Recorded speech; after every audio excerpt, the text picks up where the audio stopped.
السلام عليكم ورحمة الله وبركاته.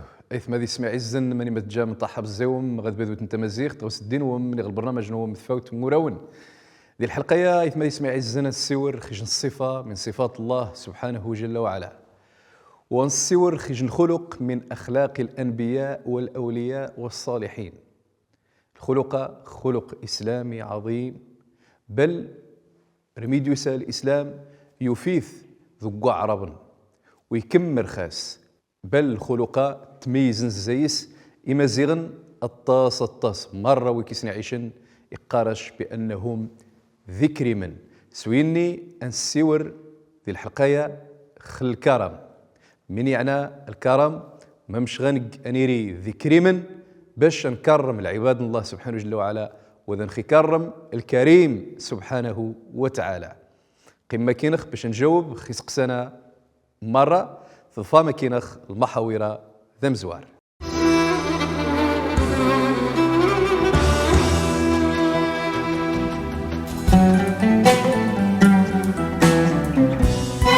من يا مرة تكذب من سواه قد كذا يسعدون 7 أيام مش يوغي الخاوي قيمشة يطس وقيمشة مش يتجغم زوارو. الجسد من أمة كمر يسمونه الكرم يتوزع عن يتفرع عن ذي الشعاب الإيمان. بنادم خسر بدا هذه تحلى الصفايا الكرامة.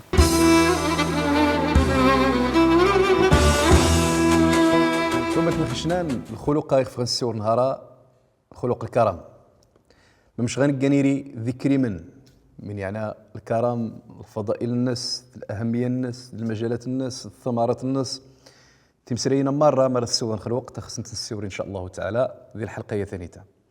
الكرم ونيتا أيثما ذوانيتا اسمونا كواربو من الأمة، الجسد من الأمة كمر يسمونه الكرم يتوزع عن يتفرع عن ذي الشعاب الإيمان.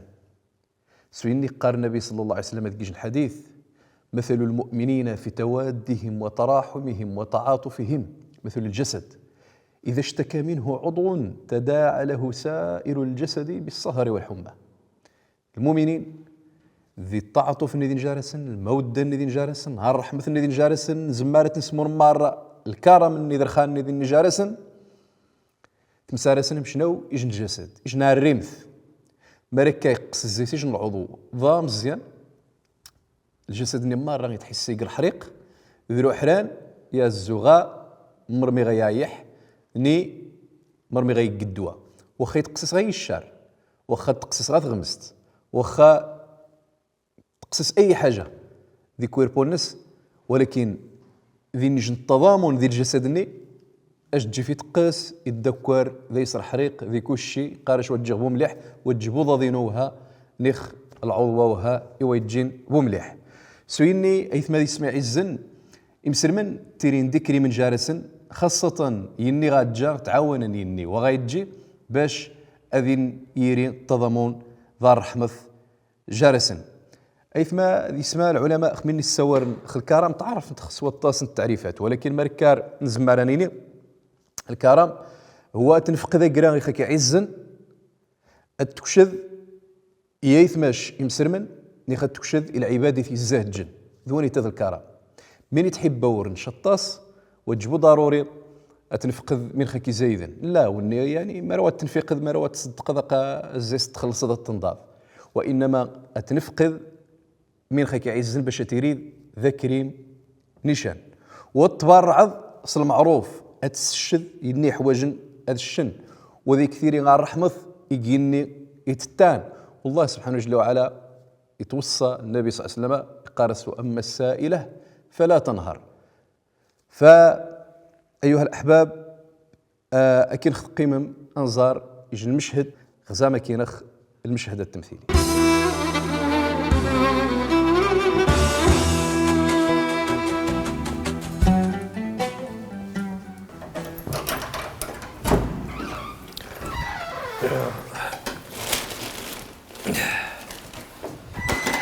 يا بسم الله. السلام. وعليكم السلام ورحمة الله وبركاته. هاي واش تجي مليح شاني؟ مليح يشك مليح. الحمد لله. هاي من الخارة. ويا شو تتسخر. نهار هذا سجون دوكري نعيز خفية الطاس. حمار يغنبو باكيس.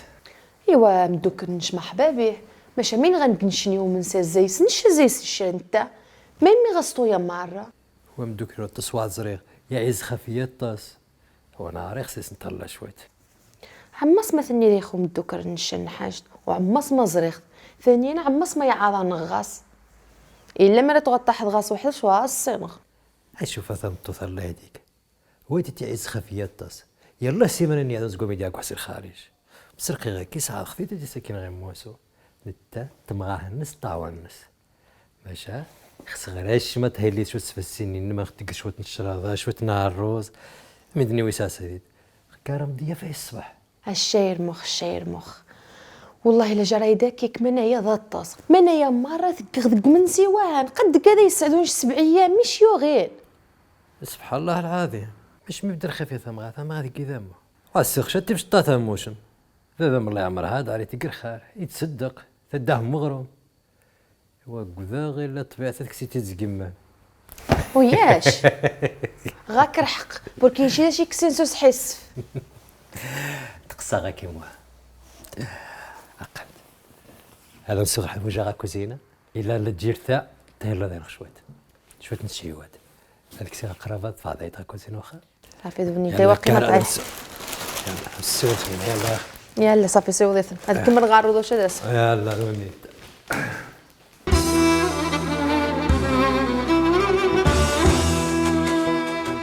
ما يسمى الزري ما كيناخ المشهد التمثيلي غيعذون ارياز يخص سنوجو يجو من دوكر الناس يخص يكارم ذي تدات الناس يجو منسي يصفى الراح يجو منسي يتعبر خل الكرام من قيث مثلا خي مزيغن ولكن ثم غاث تغاخ مني تعجز شويه الناس لا ومن خي كيجد المنايا غادي الشمانيس غنشنوها الى غير ذلك الشله ذي الاسلام معروفين انه هي نوجي خميلي دغياس يخص نكرم نقارس ثنيسيخ وجد جيف بمعنى غادي سنكر خار الطاس ممشي ومار الله سبحانه جل وعلا سيدنا رسول الله صلى الله عليه وسلم وتوانزرا ذوك مزوار بان الكرم ديش صفه من صفات الله سبحانه جل وعلا ويخصها السن بان الكرم مثلا الصفه من صفه الله صفه ذاتيه ثابته لله عز وجل بالكتاب والسنه فمن اسماء الله تعالى الكريم انقار فلان عبد الكريم يعني ذا العبد من الله إتجند كريم سبحانه جل وعلا والله سبحانه وتعالى قال ذي القرآن الكريم يا أيها الإنسان ما غرك بربك الكريم ما غرك بربك الكريم ثم يقال سبحانه وتعالى فأما الإنسان إذا ما ابتلاه ربه فأكرمه ونعمه فيقول ربي أكرمن ثم يقول تعالى اقرأ وربك الأكرم فمن يسور ذي اللغة خل الكريم ذي الأكرم يعني الجندي سرخا كتا الكريم قانتي وني يجن دي سرخا الأكرم بمعنى رخا الناس كتار زي الكريم فالله سبحانه جل وعلا زي الصفات أنه كريم جواد عزيز كريم سبحانه وتعالى وقار الكريم سبحانه وتعالى ذي القرآن الكريم مثل الذين ينفقون أموالهم في سبيل الله كمثل حبة أنبتت 7 سنابل في كل سنبلة 100 حبة والله يضاعف لمن يشاء والله واسع عليم ثم سبحانه وتعالى يقارن خذيج الآية النغني ومثل الذين ينفقون أموالهم ابتغاء مرضات الله وتثبيتا من أنفسهم كمثل جنة بربوة أصابها وابل فآتت أكلها ضعفين فإن لم يصبها وابل فطل والله بما تعملون بصير. الآية أيها الأحباب سور أنت الصفيان الكرام يزيد تصف مولانا سبحانه جل وهو أكرم الأكرمين سبحانه وتعالى. يجي الحديث عن سلمان الفارسي قارن بأن النبي صلى الله عليه وسلم قال إن الله حيي كريم يستحيي إذا رفع الرجل إليه يديه أن يردهما صفرا خائبتين. سيدي رب العالمين يتسدحى وذا كريم سبحان الله.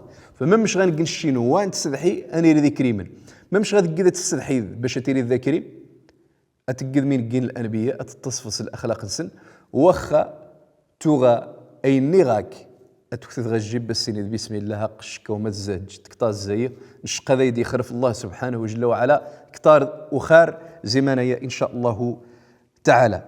وما مش لنا زي الأنبياء إذ التغى الكرم الطاس سيدنا إبراهيم الأب الثالث بعد سيدنا آدم وسيدنا نوح وجد الأنبياء وخليل الرحمن ويزهج المكانية ارمي النبوة قيت ربي ذي الذرية النس وسيدنا محمد صلى الله عليه وسلم ذي جموية وزقوية والنس ارمي التغى ذي جم كريم كريم من مقرانا يتوسمى بأبي الضيفين فعليه الصلاة والسلام ويكرم مقران ما مش تسلم أيها الأحباب هو حبيبنا ورسولنا الكريم محمد صلى الله عليه وعلى آله وسلم.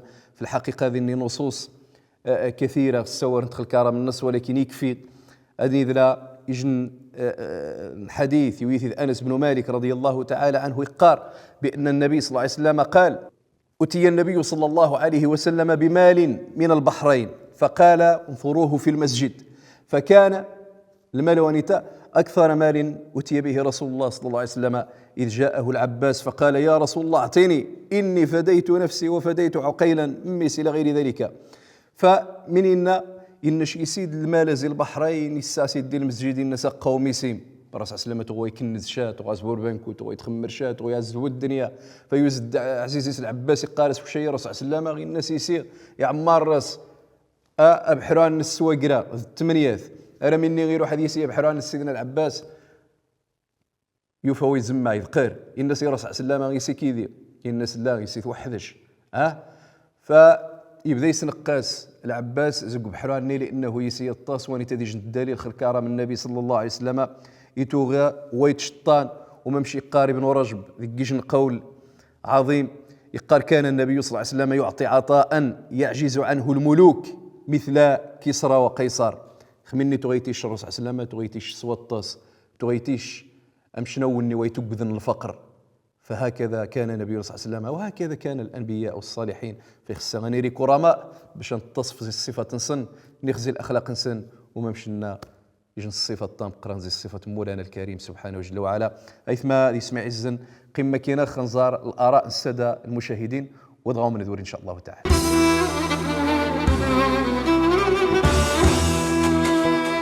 الكرم واش مش نقصد مع زيخت رخيع يعني بنادم يخص هذيك رخاء هذيك رخاء كم سرم يعني من ناحيه الاسلام يعني نقرخاكم سرم نقرخاك شي نجي نغني وخا زي ديانا نغني فهمت. الكرم هو الانسان هو انه اذيري كريم وتريبو بخيل وتريبو فوس النسي يا اخو ولكن على الاقل باش ندير لنا خير الامور اوسطها. ايوا الكرم ما تقدرش غير خصنا ما ديريك مشان ما مش تخص خصني تخص ديوانا تخص دي حد النغني فهم وتجبد تخص كي خصني شو يجن الصفه الصباح وماش نتوارى غان ديال المغرب وخصوصا المنطقه نتاع الريف تعرف بصفه الكرم. انسان هذيري كريم مره جدا لو قص لي ابتسامه الانسان مريض يصدق شي دخل الابتسامه الطيبه هو انه يتحسب ضيج النوع على الكرم. تيري تسمى بنا مدير كريمه ديال الاخلاق الناس ديال سرع الزنس ديال التعاون الناس تسمى وتجيبوا واش ما غير خاك بينا ما تقرش غير خاط سقادوات فهمت. والكرم ما جداش النيغ بنادم يقصديش الضيافه ديال الكرم الضيافه ديال الكرم نقارس المعامله لنتصل الحوايج ومن داش النيغ يجي نحاش التصبحانت بنادم خسر بدا هذه تحلى الصفايا الكرامه.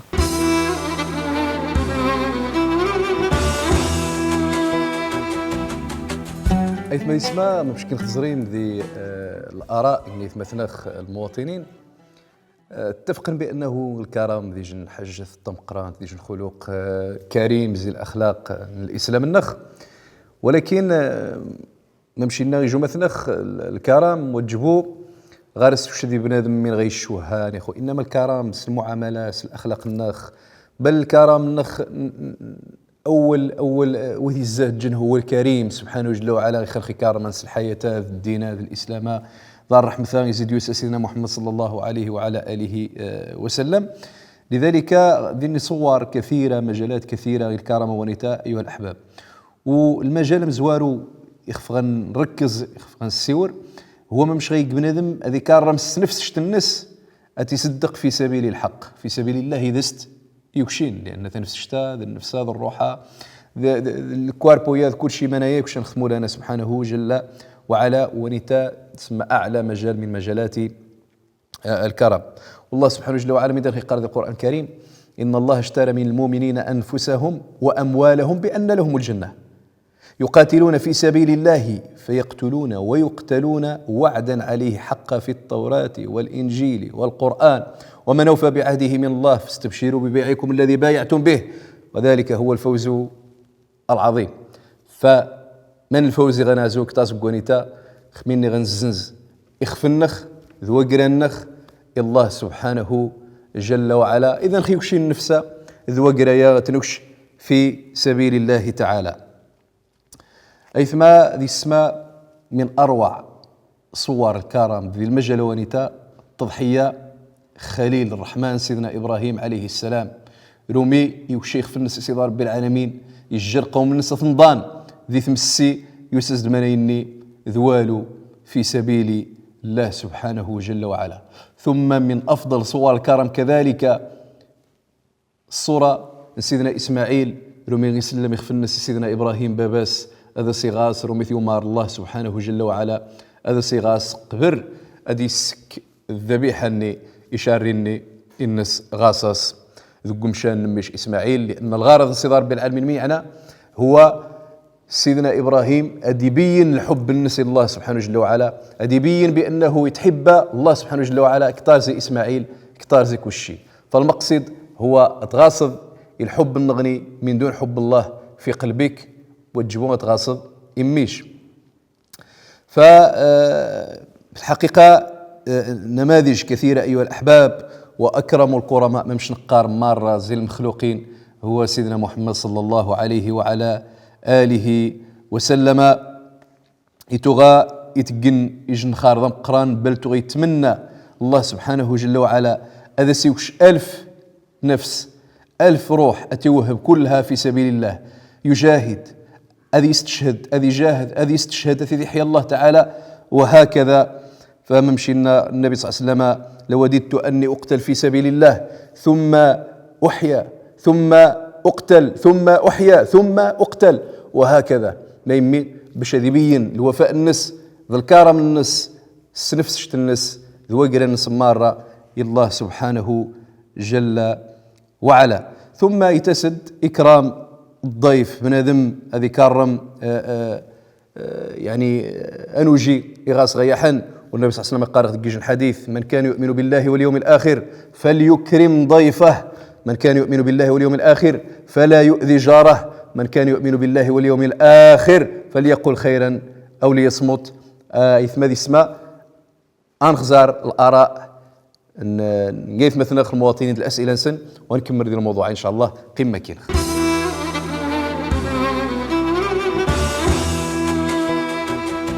الموجود يعني يوداني تقرخا ولكن يتسقارا يتصدق أي حاجة يتبدا كيكج حاجة قليل رخاوي قيمشة يطس وقيمشة مش جيت غمزوارو غمزوارو جيت جرخا غمزوارو يوداني قديما جات قرخا كشي جند البار راني وخاوتني السين ادياس خاص ندير قاقب وخاص تجير وخا يعني جا تقني الكرم ديسن الكرم الطاس الشيء المجتمع المغربي يعني بكل صراحة الحمد لله غنخيو ذا المجال ديس الكرامة ديسن الخير وديسن البخل بالعكس الشيء غنخذوا هذا المجتمع الوحيد ديال العالم يكمر حتى في الجني خدام 10 الافراد الاخو ودي خشى ونقيمش نطس في الكرامة الطاس ودي خشى الكرامة الطاس ومنايا غاس اسباب الناس راجع لي اسباب الماديات تتغاخن بوركي خو بنادم غاس كثرة الماديات اكثر بوركي بدا يخزع غا الماديات ويخزع بوغا الصفات الحميده شنو الاخلاق شنو الصبر شنو الكرم. النهار خصك تسقسيخ العالم النخ من يعني مفهوم الكرم خصك تسقسيخ العالم النخ خما معنى الكرم ما مشي يزما ديري الانسان كريم ديال المجتمع.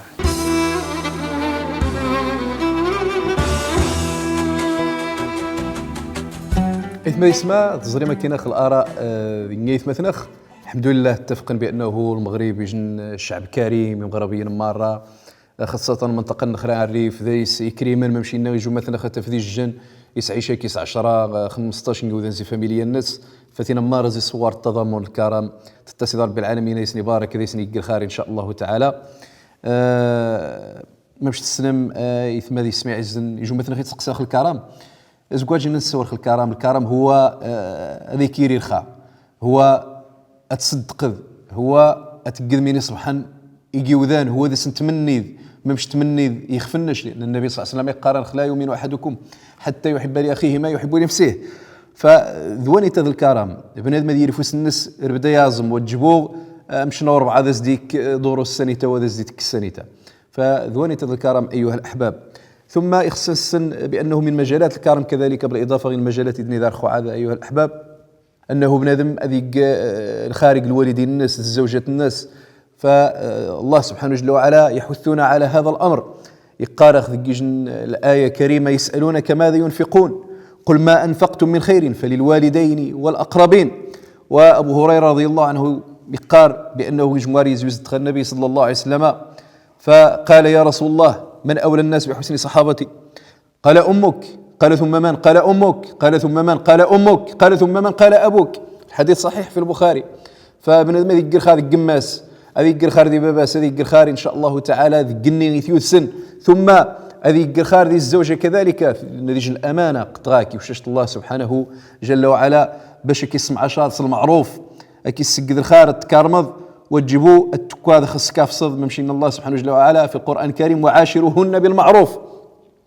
ثم النبي صلى الله عليه وسلم يقرخ خيركم خيركم لاهله وانا خيركم لاهلي. فرمخيار انقار يزن وني يتقن الخار ذي الاهل الناس وتجبوني دي سبانا رخاغه برا خذ خير جهنم والعياذ بالله تعالى. ثم النبي صلى الله عليه وسلم قبل ذي يمث يقرخ استوصوا بالنساء خيرا استوصوا بالنساء خيرا يتمارن باش نلقى الخير. ثم كذلك يقار عليه الصلاة والسلام الصلاة وما ملكت أيمانكم رفقا بالقوارير. أحاديث كثيرة أيها الأحباب. النبي صلى الله عليه وسلم يتمارن خذيس باش نلقى الخير. ثم بنادم يخصى أذ يجار ذي قضاء حوائج الناس أذي الجرخار لأنه نقطان شن حاجة يوماس أمسرم الله سبحانه جل وعلا يقطع الحاجة الناس يتعاوني. ثم قال النبي صلى الله عليه وسلم من كان في حاجة أخيه كان الله في حاجته ومن فرج عن مسلم كربة فرج الله عنه بها كربة من كرب يوم القيامة ومن ستر مسلما ستره الله يوم القيامة. موضوع الكرم ضبقرا أيها الأحباب. ولكن أنا بدي قرب عاد يسقسان إذا غديوسين ذي العالم الافتراضي غنخذني تاني يسقسان يجو مثلا خي تسقسي قارش ما مش غيقخ ما مش غيق الانسان اذيري ذا كريم خاصه ذي رمضان والشيء نخذ الشهر الكريم الشهر المبارك شهر رمضان يكرم خلق الله سبحانه جل وعلا شهر ونيتا باش هذي نصوم باش هذي نقرب غمولانا باش هذي نقر خار باش هذا نخيارزم ثورة الجنة هذي بالله ثورة جهنم غادي يصفد الشياطين مره منايا ديج الكرم مولانا الكريم سبحانه جل وعلا. فلا بد نشي نقابل الكرم ان شاء الله تعالى. نقارسي مثلا خذوا ونيتا بان شهر ونيتا بنادم هذه حاول ما امكن من وايق يدير شهورات الغني غادي يقضي شهاره ما يمي لان الاجر يتير مضاعف. والنبي صلى الله عليه وسلم كان كريما خاصه في رمضان كان كريما ذي الاوقات نسمار ولكن دي رمضان ما مجديوس هذه الحديث ابن عباس رضي الله عنهما النبي صلى الله عليه وسلم كان أجود الناس وكان أجود ما يكون في رمضان حين يلقاه جبريل وكان يلقاه في كل ليلة من رمضان فيدارسه القرآن. فرسول الله صلى الله عليه وسلم أجود بالخير من الريح المرسلة. ذي سجن خار يعني لا يتصور صلى الله عليه وسلم. فذو القدوة النخ أنقر خار إن شاء الله تعالى رنشين ذي رمضان سومين زمار. السؤال ويسنين يجو مثلا خي تسقسخ البخيل لأن العكس الكريم هو البخيل. بنادم يتجن شحيح يتجن بخيل وينفق حتى خثم غاث النسلة حتى اختار روت النسلة دور نصوت زار ديال الزغار شنو تيمسي هل من مزيد غا من خي خمر غي مثل تسري ذا قوفين غاس قدادير بانكو ومن تيجا ما يمي وان التنفيق في سبيل الله تعالى خثم غاث النشطار روت النش ذي بوبريثن باش اتيريز الكرة مع الله سبحانه جل وعلا. والله سبحانه جل وعلا يتوعد البخيل سجن عقاب شديد ممجد يسد القرآن الكريم وأما من بخل واستغنى وكذب بالحسنى فسنيسره للعسرى وما يغني عنه ماله إذا تردى. ثم ذي سورة آل عمران عاود تحذير خطير من الله سبحانه جل وعلا، يقار ذيس: ولا يحسبن الذين يبخلون بما أتاهم الله من فضله هو خيرا لهم بل هو شر لهم سيطوقون ما بخلوا به يوم القيامة ولله ميراث السماوات والأرض والله بما تعملون خبير. نسأل الله سبحانه جل وعلا العليم الخبير هذا نخي يجزي الكرماء، هذا نخي نجزي البخل ذي البخلاء ذي الشهر الكريم وذي الحياة النخم تكمر. نطلع الله سبحانه جل وعلا ذي يقرب بالبركة يثمر يسمع عزا أرغن مسرقة يجيش الحلقة النغنين قرأوا بارك الله فيكم جزاكم الله تعالى عنا خيرا أكن ويكرم الله سبحانه جل وعلا. السلام عليكم ورحمة الله وبركاته.